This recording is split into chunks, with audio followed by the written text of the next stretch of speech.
Hello အားလုံးပဲမင်္ဂလာပါဒီနေ့မှာတော့စာမလုပ်ပဲ game မဲဆော့ချင်နေတဲ့သူတွေအတွက် game ဆော့ပြီးတော့စာလုပ်လို့ရနိုင်မယ့်နည်းလမ်းလေးကိုပြပြပေးသွားမှာပဲဖြစ်ပါတယ်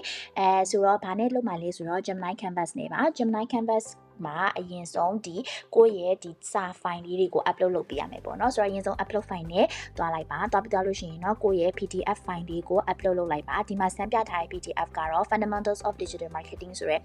course လေးပေါ့နော်အဲ့ course PDF လေးကိုအစွေက download ဆွဲပြီးတော့အဲ့ဟာလေးကို upload လုပ်ထားပါတယ်ပြီးရင်တော့ prompt လေးကိုရိုက်ထည့်လိုက်ပါဒီ paper ကို interactive fun game အနေနဲ့လုပ်ပေးပါပေါ့နော်ပြီးတော့ဒီ question လေးတွေကိုအစားကလွယ်လွယ်လေးနဲ့တဖြည်းဖြည်းခတ်အောင်လုပ်ပေးပါ question 10ခုလုပ်ပေးပါပြီးတော့ကိုမှားတဲ့ဥစ္စာလေးတွေကိုပြန်ပြီးတော့ရှင်းပြပေးပါဆိုပြီးတော့လုပ်ထားပါတယ်ဒါဆိုလို့ရှိရင်တော့ enter copy ခဏလေးဆောင်းလိုက်ကြမယ်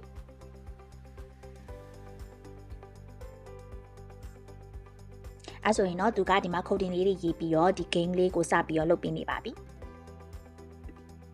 ကဲဒါဆိုလို့ရှိရင်တော့ဒီလိုမျိုး knowledge test game လေးတွေထွက်လာပြီပေါ့နော်အဲဆိုလို့ရှိရင်ဒီမှာတစ်ခုပြီးတစ်ခု question လေးတွေကိုဖြည့်သွားပြီးတော့ဒီမှာ score ဘယ်လောက်ရတယ်လဲဆိုတဲ့ဥစ္စာကိုကြည့်လို့ရပါပြီ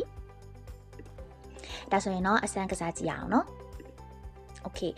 ဒါဆိုလို့ရှိရင်တော့ကိုကအပြည့်မှန်နေဆိုလို့ရှိရင်ဒီမှာအပြည့်မှန်တဲ့အကြောင်းလေးကိုသူကပြောပြီးတော့ဒီ page မှာရှိတယ်လဲဆိုတဲ့ဥစ္စာကိုမှတခါလေးပြပြထားပါတယ်ဒါဆိုလို့ရှိရင်တော့ဒီမှာဆိုအပြည့်နည်းနည်းအမားလေးကိုရွေးကြည့်လိုက်မယ်ပေါ့နော် Okay ဒါဆိုလို့ရှိရင်တော့အဖြေမှားသွားပြီဆိုလို့ရှိရင်အောက်မှာသူကဒီအဖြေအမှားကိုဘာကြောင့်မှားရတယ်ဆိုတဲ့အကြောင်းကိုတခြားရှင်းပြထားတယ်ရှင်းပြပြီးသွားလို့ရှိရင်ကိုသွားကြည့်ရမယ့်စာမျက်နှာလေးတွေကိုပါတခါလေးပြပြထားဖြစ်တဲ့အတွက်ကြောင့်မလို့